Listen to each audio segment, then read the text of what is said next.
किसी taxi driver को ambassador car में सवारी ले जाते हुए देखा है। बेंज जो एक टैक्सी ड्राइवर है, सवारी एम्बेसडर में बिठाता है और उसे इस एम्बेसडर कार से बेहद प्यार है। तो कहाँ से आई एक मामूली से टैक्सी ड्राइवर के पास एम्बेसडर कार, और जिसकी वजह से अब वो एक सीरियस क्राइम में भी फंसने वाला है। तो आज की कहानी है हाल ही में रिलीज हुई मलयालम फिल्म थूडारम की। लीड रोल में मोहनलाल है और फिल्म को डायरेक्ट किया है तरुण मूर्ति ने। तो चलिए बिना टाइम गवाए फिल्म की कहानी करते हैं शुरू। फिल्म की शुरुआत में 25 मई की सुबह 4 बजे कई रेस्क्यू टीम कुछ लोगों को बचाने जंगल जाती है और एक आदमी को जीप से निकालने के बाद उन्हें जीप में कुछ ऐसा दिखता है कि सब में हड़कंप मच जाता है। और अब होती है फिल्म की कहानी शुरू। बेंच के बच्चे बेंच के साथ बहुत ही फ्रेंडली हैं, पर उसकी पत्नी ललिता थोड़ी सी स्ट्रिक्ट है और बेंच हर बार अपने बच्चों को ललिता की डांट से बचाता रहता है, खास तौर से अपनी बेटी को। ललिता घर के बगल में ही अपना एक आटे का मिल चलाती है। बेंच का बेटा पवी जो एक इंजीनियरिंग स्टूडेंट है, हॉस्टल में रहकर पढ़ाई करता है। बेंच के पास 2 प्यारे प्यारे कुत्ते भी हैं। बेंच के एक मास्टर हैं चेन्नई में, जिनके साथ बेंच जवानी के दिनों में फाइटर का काम किया करता था, पर आजकल मास्टर बीमार हैं और वो बेंच से मिलना भी चाहते हैं। पर अभी तो उसका बेटा पवी घर आया हुआ है। बेंच एक दिन अपने बेटे को शॉपिंग के लिए ले जाता है, तो पवी के दोस्त एम्बेसडर कार देखकर बहुत इम्प्रेस होते हैं। उनमें से एक ये विंटेज एम्बेसडर चलाना चाहता था। बेंच जो अपनी कार किसी को हाथ तक नहीं लगाने देता, उससे छुपाकर उसके दोस्त कार ले जाते हैं, पर वो कार को कंट्रोल नहीं कर पाते और कार का एक छोटा सा एक्सीडेंट कर देते हैं। बेंज इतना गुस्सा होता है कि पवी को उसके दोस्तों के सामने ही थप्पड़ मार देता है और अपनी कार को सर्विसिंग के लिए अपने दोस्त के गैराज में देता है। वहाँ बेंज के दोस्त कहते हैं कि कब तक बेंज ये खटारा कार चलाता रहेगा, पर बेंज इस कार के बारे में एक शब्द भी नहीं सुनना चाहता था। पवी अपने पापा से गुस्सा होकर हॉस्टल लौट चुका था। बेंज उसे सॉरी कहने के लिए कई बार फोन करता है, पर वो फोन ही नहीं उठाता, ना ही मैसेजेस का जवाब देता है। और उधर चेन्नई में मास्टर की मौत हो जाती है। बेंज उन्हें एक आखिरी बार देखने चेन्नई जाता है, पर ललिता को अपने साथ ले जाने से मना कर देता है, ये कहकर कि ललिता को हमेशा मास्टर का हंसता हुआ चेहरा ही याद रहना चाहिए। बेंज जब चेन्नई से लौटता है तो एक और सदमा उसका इंतजार कर रही थी। बेंज की कार का इस्तेमाल गैराज के एक लड़के मिनियन ने स्मगलिंग के लिए किया था और पकड़े जाने पर सब इंस्पेक्टर बेनी को घूसा मारकर भाग गया। हालांकि स्मगलिंग बहुत ही मामूली सी थी, जिस पर कोई केस भी नहीं बन रहा था, पर बेनी घूसे का बदला लेना चाहता था, इसलिए वो कार को ले जाने की परमिशन ही नहीं देता। कार को बेंज तभी ले जा सकता था जब वो बेनी के सामने उस लड़के को ला दे। बेंज गैराज के लोगों के साथ उस लड़के के घर भी जाता है, पर उसके मम्मी पापा उन सभी को डांटकर भगा देते हैं। बेंज सीनियर ऑफिसर जॉर्ज से मिलने की कोशिश करता है और वो लोगों से पैरवी करने की भी कोशिश करता है, पर कोई फायदा नहीं होता। आखिर में बेंज को निराश होकर अपने घर लौटना पड़ता है, पर उसका मन तो उसकी कार में ही अटका था। आधी रात ही वो पुलिस स्टेशन पहुंच जाता है और फाइनली उसकी मुलाकात सीआई जॉर्ज से हो जाती है, जो अगले 1 हफ्ते में ही रिटायर होने वाला है। जॉर्ज बेंज के साथ बहुत अच्छे से बिहेव करता है और बेनी से उसकी कार की चाबी भी दिला देता है, पर बेनी तो बहुत गुस्सा था। वो सीआई जॉर्ज से कुछ कहता है, पर जॉर्ज बेनी को शांत कराकर बेंज से एक फेवर मांगता है कि आज उनके कांस्टेबल सुधीश की बहन की शादी है और शादी में ड्रिंक करने के बाद जॉर्ज तो गाड़ी चला नहीं पाएगा, तो बेंज उसे शादी में पहुंचा दे और फिर सेफली उसके घर भी पहुंचा दे। जो भी भाड़ा होगा वो दे देगा। बेंज, जॉर्ज और बेनी तीनों सुधीश के घर जाते हैं। बेंज के साथ जॉर्ज बहुत ही फ्रेंडली था, पर बेनी इन सबसे बहुत ज्यादा इरिटेट हो रहा था। फंक्शन के दौरान दुल्हन बार बार किसी से फोन पर बात कर रही थी। शादी खत्म होती है और बेंज वहीं चेयर पे बैठे बैठे सो गया था। जॉर्ज उसे जगाता है और कहता है कि अब उन्हें सुधीश के कजन के फॉर्म पर जाना है। बेंज मना कर देता है, क्योंकि सुबह उसे बच्चों को स्कूल पहुँचाने भी जाना होता है और फार्म हाउस बहुत ही दूर है। रात भी काफी हो चुकी थी, पर जॉर्ज के जिद करने पर बेंज को जाना ही पड़ता है। सुधीश भी कुछ बोतल लेकर उन लोगों को ज्वाइन करता है। बेंज कहता है कि इन सबको आप डिक्की में रख सकते हैं, पर वो अपने पास ही बोतल की थैली लेकर चले जाते हैं। रास्ते में जॉर्ज और बेंज बहुत सारी बातें करते हैं। जॉर्ज अपने बारे में बताता है कि उसकी पत्नी 5 साल पहले ही गुजर गई और अब बस वो और उसकी बेटी मारिया ही हैं। वो बेंज से पूछता है उसका नाम इतना अजीब क्यों है, तो वो बताता है उसका असली नाम तो षणमुगम है, पर जब से उसे ये कार मिली, लोग कार के लिए उसके पागलपन को देखकर उसे बेंज बुलाने लगे। ये कार कैसे मिली वो इसकी भी कहानी बताता है। बेंज पलानी मास्टर के साथ फिल्मों में फाइटर का रोल किया करता था और अपनी जवानी के दिनों में उसने बड़े बड़े स्टार्स के साथ भी काम किया, पर एक फाइट सीन के दौरान उसके ग्रुप का एक लड़का बेंज को बचाने के चक्कर में अपनी जान गंवा देता है। तब ये फिल्म यूनियन में बहुत बड़ा मामला बन गया था, जिसके बाद मास्टर को भी काम मिलना बंद हो गया, तो बेंज के पास भी कोई काम नहीं था। वो चेन्नई वापस आ गया और तभी मास्टर ने अपनी एम्बेसडर बेंज को दे दी थी। तब से यही उसकी रोजी रोटी का जरिया है। ये कार मास्टर की दी हुई है, इसलिए बेंज को इससे इतना लगाव है। एक मोड़ पर जॉर्ज जंगल के अंदर वाला रास्ता लेने के लिए कहता है। वहाँ अभी कुछ फेस्टिवल चल रहा था और रास्ता भी रिस्की था, पर जॉर्ज कहता है कि सुधीश पूरे जंगल को अच्छे से जानता है, कोई प्रॉब्लम नहीं होगी, तुम चलो। बेंज को एक बार फिर से जॉर्ज की बात माननी ही पड़ती है, पर रास्ता बहुत ही खराब था और उसकी एम्बेसडर कार को बहुत ज्यादा नुकसान पहुंच रहा था। जब बेंज से बिल्कुल भी बर्दाश्त नहीं होता तो वो गाड़ी रोक कर कह ही देता है कि अब आप दूसरी गाड़ी कर लीजिए, यहाँ से मैं आगे नहीं जा पाऊंगा। जॉर्ज उसे समझाने की कोशिश करता है, पर बहुत समझाने पर भी जब बेंज नहीं मानता तो जॉर्ज बेंज को आज की रात शादी में क्या हुआ बताता है। जॉर्ज कहता है कि सुधीश की बहन का कॉलेज के दिनों में एक बॉयफ्रेंड था जो अब उसकी फोटो दिखाकर उन लोगों को धमका रहा था। ये लोग तो उसे थोड़ा बहुत मार पीट कर समझा देना चाहते थे, पर सुधीश के पापा से गुस्से में एक गलती हो गई और उस लड़के की जान चली गई। वो उसके पापा पर तो कोई आंच आने नहीं दे सकते, इसलिए उस लड़के की बॉडी बेंज की गाड़ी की डिक्की में रखकर जंगल में ठिकाने लगाने आए हैं और अगर बेंज ने चुप रहकर उनका साथ नहीं दिया तो वो बेंज को भी यहीं दफना देंगे। जॉर्ज जब शादी की कहानी बेंज को बता रहा था तब बेनी और सुधीश जॉर्ज को बहुत ही अजीब तरीके से देख रहे थे। बेंज के पास अब इस बीच जंगल में कोई रास्ता नहीं था, वो बस लाचारी से सब होता हुआ देख रहा था। वो लोग डिक्की से एक बोरी में लिपटी बॉडी निकालते हैं और दफना देते हैं। बेंज उस बोरी से निकले पैरों को देख कर ही कांप जाता है। उसकी जान से प्यारी गाड़ी में ये सब हुआ, वो ये बर्दाश्त ही नहीं कर पा रहा था। घर जाकर भी वो बहुत ही चिंतित और शांत रहता है। ललिता पूछती भी है तो वो उसे ही डांट देता है। उसका ये बदला हुआ रवैया देखकर माँ और बेटी दोनों ही परेशान थी। ललिता को शक होता है कि कुछ तो गड़बड़ जरूर हुआ है, क्योंकि बेंज की शर्ट पे खून लगा था, पर बेंज उसे कुछ भी नहीं बताता। गाड़ी से गंदी बदबू आ रही थी तो वो घर से दूर एक नदी के पास अपनी गाड़ी की डिक्की साफ करता है। डिक्की में उस लड़के का पर्स रह गया था। उस लड़के के साथ जो भी हुआ बेंज उसमें खुद को भी जिम्मेदार मानने लगा था। बेंज पर्स को बिना देखे ही नदी के पास जंगल में फेंक देता है। सीआई जॉर्ज बेंज को पुलिस स्टेशन बुलाकर धमकाता है कि अगर उसने किसी से कुछ भी बताया तो उसके साथ साथ वो उसकी पूरी फैमिली को भी जला देगा और ये सब करना उन लोगों के लिए कोई बड़ी बात नहीं है। बेंज ना चाहकर भी उन लोगों का हिस्सा हो गया था। बेंज के घर पहुंचते ही ललिता बोलती है अब बेंज को गुस्सा छोड़कर पबी से बात करनी चाहिए, क्योंकि पबी भी अब गुस्से में किसी से बात नहीं कर रहा है और उसने अपना फोन भी ऑफ कर लिया है। बेंज उसके हॉस्टल जाता है तो पता लगता है कि वो तो हॉस्टल से ये कह कर गया है कि कुछ हॉस्पिटल इमरजेंसी है। बेंज जब पबी का पता नहीं लगा पाता तो वो पुलिस स्टेशन मिसिंग रिपोर्ट लिखाने जाता है। वो लोग उसे पूरा भरोसा दिलाते हैं कि वो उसके बेटे को ढूंढ लेंगे और इस एज में बच्चे तो ऐसा करते ही हैं, कोई टेंशन की बात नहीं है। पवी आखिरी बार 23 मई को हॉस्टल से अपनी रेड कलर की पल्सर से निकला था और पुलिस स्टेशन से निकलते वक्त बेंज सेम बाइक स्टेशन की पार्किंग में देखता है। पूछने पर बेनी बताता है कि अरे ये बाइक तो यहाँ कई महीनों से पड़ी है। शहर में कई दिनों से बारिश हो रही थी जिसकी वजह से पूरे शहर में येलो अलर्ट जारी था। पर बेंज उसी नदी के पास पहुँचता है जहाँ उसने उस लड़के का पर्स फेंका था। पर्स खोलता है तो उसके पैरों तले जमीन ही खिसक जाती है। पर्स उसके बेटे का था। उसके बेटे के साथ क्या हुआ, क्यों हुआ, ये सब सोचकर तो उसकी जान ही जा रही थी। वो इन सारे सवालों का जवाब पाने सुधीश के घर जाता है, क्योंकि जिस लड़के को जॉर्ज ने दफनाया उसे सुधीश के घर पर ही तो मारा गया था। बारिश की वजह से लैंड स्लाइड होती है और जंगल में कई लोग फंस जाते हैं। उन्हें निकालने रेस्क्यू टीम आती है। वही फिल्म की शुरुआत वाला सीन। और जो जीप में कुछ देखकर हड़कंप मचा था वो लाश थी। बॉडी के मिलने की खबर पूरे शहर की हेडलाइन बन गई थी और अब बीनी को एक्सपोज होने का डर लग रहा था। जॉर्ज सुधीश को फोन करता है पर उसका फोन ऑफ था और वो घर पर भी नहीं था और इधर बेंज का फोन भी ऑफ था और बेंज ही सुधीश को अपने साथ पिछली रात ले गया था। बेनी बहुत ज्यादा पैनिक कर रहा था पर जॉर्ज पूछता है क्या पवी के घर वालों को पवी के लापता होने के बारे में पता है? तो बेनी बताता है कि उन्हें लग रहा है कि पवी तो हॉस्टल में है। बस जॉर्ज इसी बात का फायदा उठाता है और बेंज के घर जाकर उन्हें ये बताता है कि लैंड स्लाइड के बाद जो बॉडी मिली है वो शायद पवी की ही है। पोस्टमार्टम हो चुका है और अब जाकर कोई बॉडी आइडेंटिफाई कर ले और मर्डर का शक बेंज पर है और इसलिए वो फोन ऑफ कर कहीं छुपा है। जॉर्ज की नजर वहाँ ललिता के आटा मिल पर भी पड़ती है। सीआई जॉर्ज खुद को बचाने के लिए सारा इल्जाम बेंज पर डालने की कोशिश करता है। उधर बेंज सुधीश को टॉर्चर कर उस रात की सारी कहानी पूछता है पर सुधीश बताता है कि उसे तो कुछ भी नहीं पता और उसके घर शादी वाली रात वैसा कुछ भी नहीं हुआ था जैसा जॉर्ज ने बताया। जॉर्ज तो उसे अपने साथ जंगल इसलिए ले गया था कि सुधीश जंगल को अच्छे से जानता है। जॉर्ज भी उस लॉज तक पहुंच जाता है जहां बेंज ने सुधीश को रखा था और बेंज को एक दूसरी घिनौनी कहानी सुनाता है कि उसने मीडिया में उसके परिवार के बारे में क्या क्या फैलाया है। जॉर्ज कहता कहता है कि चेन्नई में बेंज ने उस फाइट सीन के दौरान अपने दोस्त को जानबूझकर मार दिया था ताकि वो उसकी पत्नी ललिता के साथ रह सके। इसी वजह से तो बेंज अपना फिल्मी सपना छोड़ बस एक पुरानी गाड़ी लेकर चेन्नई से भाग आया। बेंज का खून खौल रहा था पर उसे खुद को सरेंडर करना ही पड़ता है क्योंकि पुलिस ललिता और उसकी बेटी को कस्टडी में लेकर टॉर्चर कर रही थी। पुलिस ललिता और उसकी बेटी से ये स्टेटमेंट देने कहती है कि पवी अपनी ही बहन को मोलेस्ट करता था, इसीलिए बेंज ने पवी को मार दिया और इसमें उसकी माँ ने भी साथ दिया था। जिस बोरी में वो बॉडी लिपटी हुई मिली थी वो ललिता के ही मिल का था। पुलिस दोनों माँ बेटी को बहुत टॉर्चर करते हैं पर वो नहीं टूटती। सुधीश को ये सब अच्छा नहीं लग रहा था पर वो एक कांस्टेबल भला क्या ही कर सकता था। इस पूरी घटना का मास्टरमाइंड जॉर्ज ही था। पर जॉर्ज मेडल के साथ रिटायर भी हो जाता है और खुद की स्पीच में अपने आप को बहुत शरीफ भी बताता है। कोर्ट भी बेंज को खूनी घोषित कर देती है और उसी रात वो बेंज को मारने का प्लान बनाता है और स्टेशन के सारे कैमरे बंद करवा देता है। एसआई बेनी सारे कांस्टेबल को किसी न किसी बहाने से स्टेशन से बाहर भेज देता है। उनमें से एक सुधीश भी था पर सुधीश को ये सब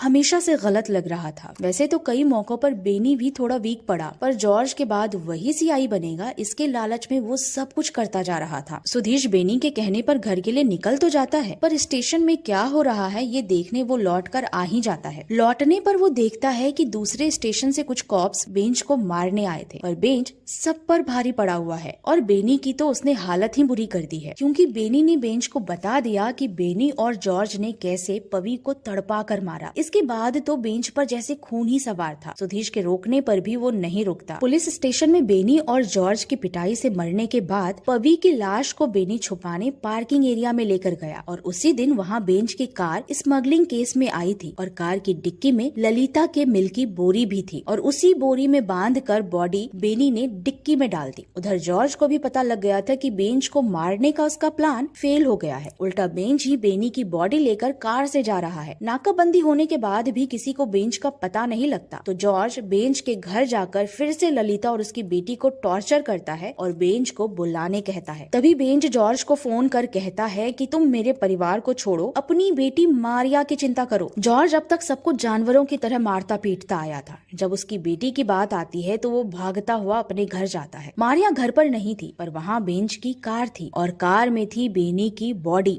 बेंज जॉर्ज पर हमला करता है और उससे कहता है कि उसने मारिया के साथ वही किया जो पवी के साथ हुआ। जॉर्ज डिक्की देखता है पर मारिया उसमें नहीं थी। वो मारिया को ढूंढने की कोशिश करता है और बेंज से गिड़गिड़ा कर पूछता है कि उसने मारिया के साथ क्या किया पर बेंज जॉर्ज को वैसे ही मारता है जैसे उसने पवी को मारा था, प्लास्टिक में सफोकेट करके। जॉर्ज के मरने के बाद हम देखते हैं कि मारिया घर के अंदर से ये सब चुपचाप रोते हुए देख रही थी। दरअसल जॉर्ज ना तो अच्छा पति था ना ही पिता, वो मारपीट भी किया करता था और जब जॉर्ज को पता लगा कि मारिया का बॉयफ्रेंड पवी है तो उसे भी बेरहमी से मार दिया। और ये कोइंसिडेंस ही था कि उसी दिन बेंज की गाड़ी भी पुलिस स्टेशन में थी। पवी मारिया के साथ जिंदगी गुजारना चाहता था। उसने मारिया को बताया था कि भले ही वो बेंज का अपना बेटा नहीं है पर बेंज और ललिता मारिया से बहुत प्यार करेंगे। पवी तब 4 साल का था जब उसके पापा की जान गई थी। उनके जाने के बाद पवी और ललिता अनाथ ही हो गए थे पर तब बेंज ही उनका सहारा बना था। ललिता बेंज के फाइटर दोस्त की ही पत्नी थी और उसके दोस्त की मौत बस एक एक्सीडेंट ही थी। पवी की बॉडी घर आती है और मारिया भी सुधीश के साथ आखिरी बार पवी को देखने आई थी। बेंज भी सरेंडर कर देता है और कोर्ट में ललिता, उसकी बेटी और मारिया तीनों एक साथ उसे देखने आए थे और कहानी हो जाती है यहीं खत्म। एक बार मैं आपको कहानी थोड़ा सिंप्लीफाई करके बता देती हूँ ताकि कोई भी कंफ्यूजन ना रहे। पवी और मारिया एक दूसरे से प्यार करते थे और जॉर्ज को जब ये पता लगता है तो वो पहले मारिया को टॉर्चर करता है और उसका फोन भी तोड़ देता है। मारिया के बारे में जानकर ही पवी शायद हॉस्टल से झूठ बोलकर निकला था कि कोई मेडिकल इमरजेंसी है और यहाँ उससे पुलिस स्टेशन में फंसा कर जॉर्ज और बेनी ने मार दिया और उसकी बॉडी डिक्की में छुपा दी। और जब उस रात जॉर्ज ने बेंज को उसकी कार लौटा दी और जब बेनी ने बताया कि उसकी ही कार में बॉडी है तो वो लोग उसे उलझा कर जंगल तक ले गए। 23 मई को ही ये सारी घटना हुई और 25 मई को जब बेंज अपने बेटे की मिसिंग रिपोर्ट लिखाने गया और बेनी को बताया कि वो लाल बाइक तो उसके बेटे की ही है तो उन दोनों को और बेंज को भी ये अंदाजा हुआ कि जंगल में बॉडी बेंज के बेटे लड़के की दफन है और 25 मई की रात ही लैंडस्लाइड की वजह से बॉडी बाहर आ गई। तो ये थी थूडारम की कहानी। फिल्म के अंत तक आप सच्चाई का अंदाजा नहीं लगा सकते क्योंकि मेकर्स फिल्म में कोई ऐसा हिंट नहीं छोड़ते। फिल्म में पुलिस का टॉर्चर देखकर आपको एक बार दृश्यम की याद जरूर आएगी और फिल्म के दौरान हमें ये भी पता लगता है कि सीआई जॉर्ज कितना शातिर इंसान था। वो सच और झूठ को मिलाकर कहानियां बनाता था ताकि लोग उस पर विश्वास कर ले। दोस्तों, अगर अभी भी आपको फिल्म की कहानी से रिलेटेड कोई कंफ्यूजन है तो आप कमेंट सेक्शन में पूछ सकते हैं। फिल्म तो आपको बिल्कुल अच्छी लगेगी ही, पर आपको मेरी एक्सप्लेनेशन कैसी लगी ये जरूर बताइएगा।